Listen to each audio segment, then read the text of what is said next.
How chiropractic spinal manipulations help carpal tunnel is by, first of all, carpal tunnel is the wrist, and there's 8 bones inside this wrist.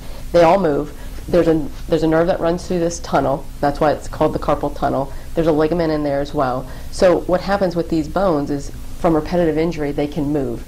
That can put pressure on the nerve. So with us, with adjustments, can go in there and physically move that bone, which sounds kind of scary to move it, but it actually doesn't hurt. Takes the pressure off that nerve and allows that nerve to run through that tunnel without any pressure, so it eliminates the numbness and tingling in your hand, and that's how an adjustment can help with carpal tunnel.